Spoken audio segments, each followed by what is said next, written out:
All right, so welcome everybody to my very first video. I've been talking about doing this with a lot of you guys for a while now, especially you, Dane. Dane's been kind of staying on me to get this done and to be doing these. What's up, Dane? Because I've been had the equipment that I need now for a while, but just haven't been doing it. Kind of been thinking about how I want to do it and the format that I want to do it in, and still kind of working on that. But for the first video, I brought in my best friend Trenton Cruz. We've been partners in ministry now for 15, 16 years, and more, at times more so than others, I guess. Had a lot of things happen in between those years. That's kind of what we're going to talk about over this first series that I'm going to do. This first series is probably going to be broken up into sections more than likely, and I'm going to kind of tell the story about how we started to where we are and everything in between, and some of the new things. Some of the things that's happening with our ministries now, and some of the things that Trenton's venturing out into. But I guess we got to take it way, way back. And me and this guy used to hate each other. I think the hate was probably more so on my side at first. I was a punk. I didn't like him either. Okay, well, you didn't like me. But I tried. I keep looking at myself over here. But yeah, I was a punk, and that was just the attitude of who I was, and like to make fun of people and stuff like that. Even in my early years, I guess I wasn't necessarily saved at that time. I went to church a long time before I got saved, actually. But Trenton really wasn't the person that pushed me into salvation. That was somebody else, and I don't want to say they pushed me into it, but they kind of led me into it and stuff. But anyway, trying to make a long story really long, I guess, is what I'm doing. But me personally, I got saved and kind of started getting pushed into preaching a little bit. I remember doing a youth thing there at the Baptist church in Dongola where I had to preach, and I gave it the worst sermon I've ever preached in my life. It was so far off base. It was an end times message, and it was terrible. But anyway, years go on. Me and this guy still didn't like each other. I think you went to Anna for your senior year, didn't you? No, I was at Dongola. Went to Anna my freshman, sophomore year, then finished the junior and senior year at Dongola. And I met him probably through the youth group, more or less. We'd known each other since, grade school. I knew him as the little mullet punk, right? Didn't you have some long hair and some short on top? Yeah. He was the guy running around picking on other kids on the playground. I don't know. But I saw him in the book. So. I was a punk.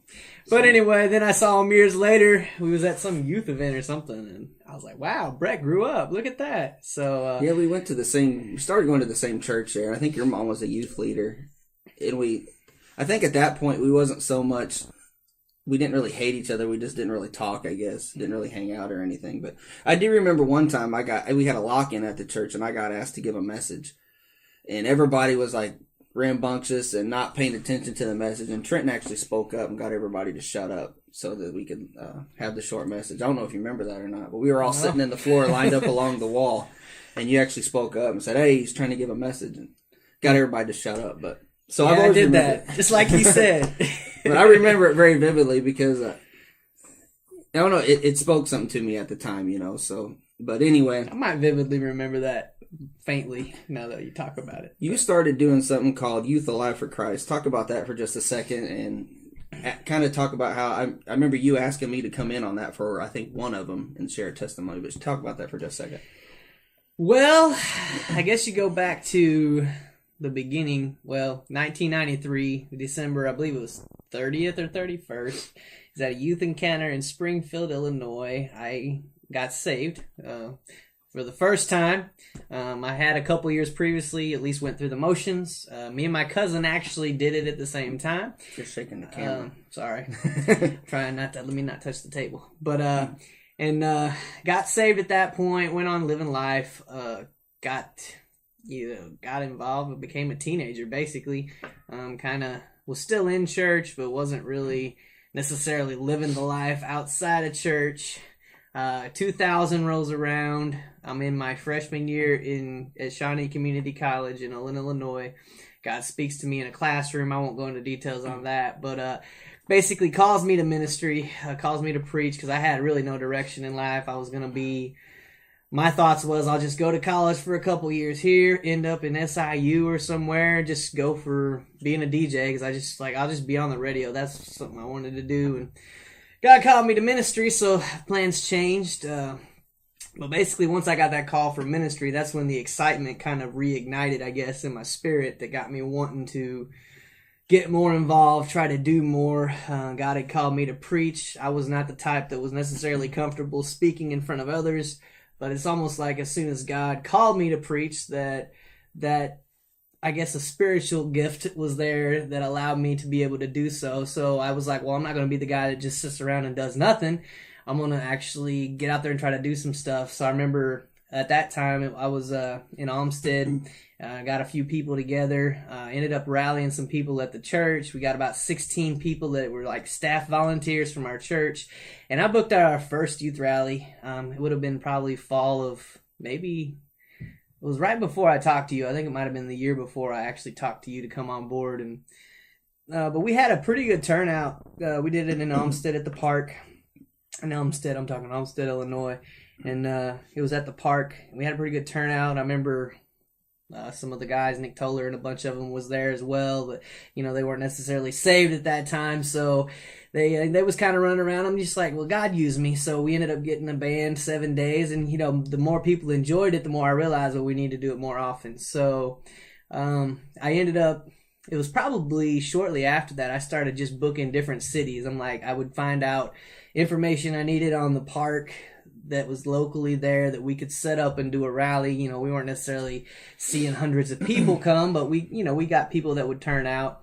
And it would have probably been shortly after that, maybe even the following summer, that Brett and I actually, I guess, met officially involved in ministry. We had a couple girlfriends at the time. Their names was Ashley, and I just kind of mentioned to him, hey, we ought to do a double date sometime. And took up the offer.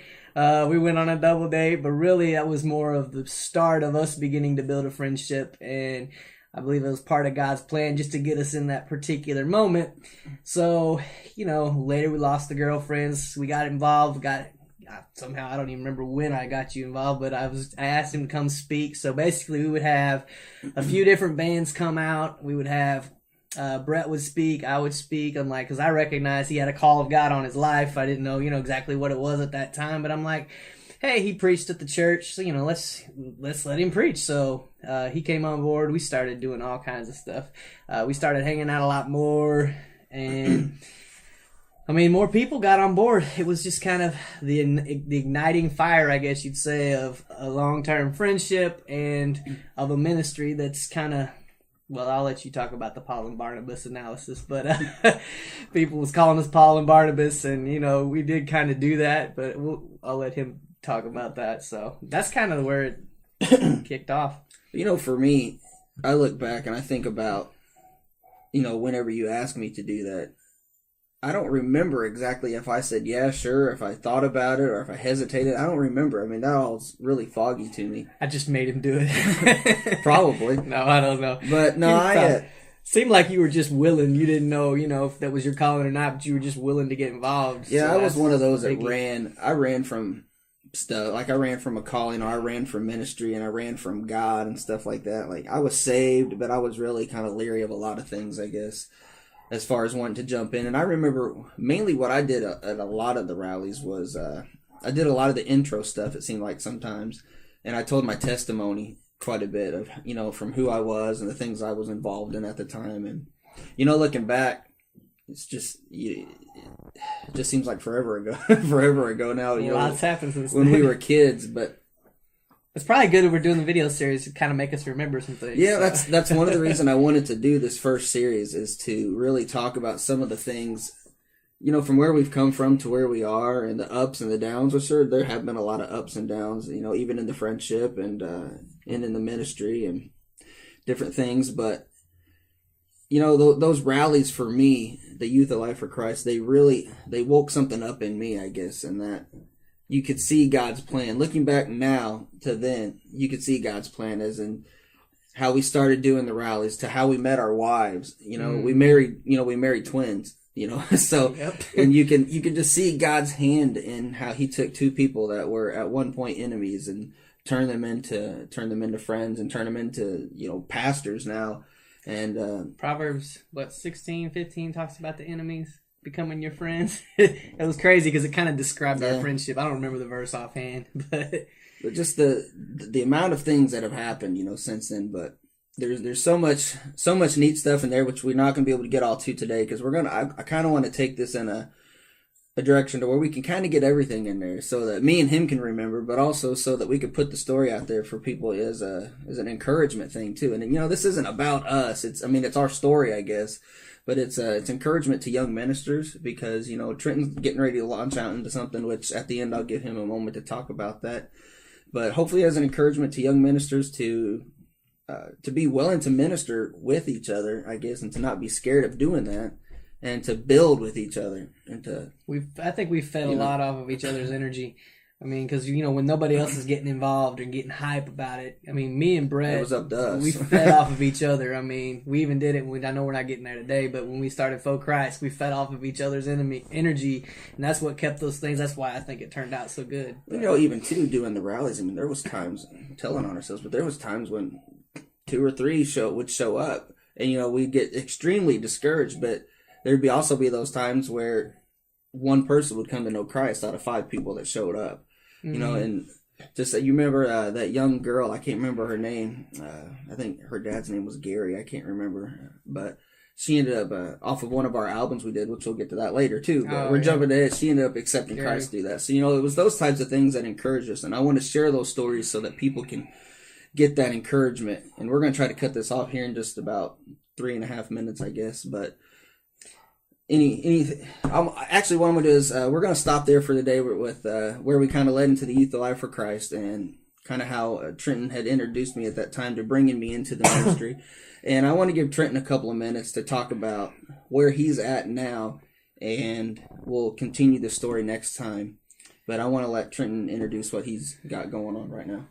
I'll tell you what, I'm just going to do it real brief, because I figure maybe we'll wait till the end. Then we can both talk about where we're at. Yeah, we can do that too. But I want to give people an idea right now, just kind of, because some of the people watching this you've known for a while and haven't talked to in a while. So I want to kind of let them have an opportunity to know what you've been doing the last 5-6 years, whatever it's been. In a nutshell, let's see. I was surrendered to the ministry 2000. God had called me to some sort of full-time ministry. At that point, I thought, maybe it was engaging youth, because we was doing a lot of youth rallies, things was going on. About 6 years ago, I think it was now. Let's see, 2012, I think I left the area. So I think it was about 6 years ago. It was like right before I left. I had taken a sabbatical from the church I was helping pastor at that time. And I took a sabbatical. I let the pastor know I gotta get some things figured out. God's calling me to do something, but I'm not sure what it is. So I took about 2-3 months, 4 months maybe away from that. I was an associate pastor. I took a few months away from that, and just really took some time to reflect on God, visit some other churches. And it was during that time period that God gave me the opportunity to go to Union University, UU, all right. But in Jackson, Tennessee, the only time I had really even thought about Union is when Brother Paul talked to me and you about possibly doing Union instead of, at that time we were going to Liberty. We were getting ready to head to Liberty. That's a whole different part of the story, but we'll get there. But I decided, well, you know what, let me go ahead and research it in. And really, it was a good decision that I made. God, right before I left, though, to move permanently to Tennessee to go finish my degree, God had given me, just basically at that point, it was a drawing of a church. I just like, okay. So I drew this big picture, and it was this cross-shaped building, and there was different ministries going on within it. And God had basically called me at that point to plant a church. And, I told God, I will never be a pastor, God. I can't deal with people. I'll never be a pastor. But, of course, before that, I said I'd never preach too. So, but, look what God did. So, at that point, we moved to Tennessee, and I really think we got involved with a ministry down there known as Love and Truth Church, and they helped a lot in the training, the preparation, so that when the time came for us to move back to this area, we were, more prepared, I guess. I don't think anybody ever reaches their full potential while they're here. I think we always should be growing, so I'm never going to say that I've reached it. But So God gave me an opportunity there with a lot of training. We lived down there probably 4, 5, 6 years. I don't remember how long we were down there, from 2012 to end of 2016. So go figure what, 4 or 5 years. Got back here because it was time to go. We both felt it was time to come back to Jackson. I thought I was going to be heading to Nashville. Is the crazy thing, and then God called us back here, and so we're here. We're getting ready to launch a church. It's called Next Level Freedom Church. I can give more details on that later. We're going to plan on launching in September. So basically, I don't know if any of you caught our Facebook page. We've just been basically casting vision. We had our first board meeting today. So just getting things ready for what God's getting ready to do. So we're excited to see what God does in the area. And, we can talk more about it later. But that's kind of where we're at the moment. So, all right. So I hope y'all enjoyed the video and look forward to the ones coming. I'm going to try to get these out back to back. I don't know, I might do a week every 2 weeks. It's just going to see how our schedules go, especially with what he's launching into. As the year goes on, it's going to get busier and busier for him. And so my schedule is with work and with my church and stuff as well. It gets busy. So we're just going to have to try to get them out as quick as we can and have fun with it. That's the whole point of these videos. These first ones is going to be to kind of tell my story, his story, let y'all know what he's venturing into, where I'm at, where I'm venturing into, and to hopefully encourage you guys as the videos go on to share different types of stories and things. And I'll be getting Trenton in with some of these other videos as well, hopefully, if he'll get into it. And so, yeah, that's it. So we're going to sign off for today, and thank y'all for watching. See ya. God bless. Peace.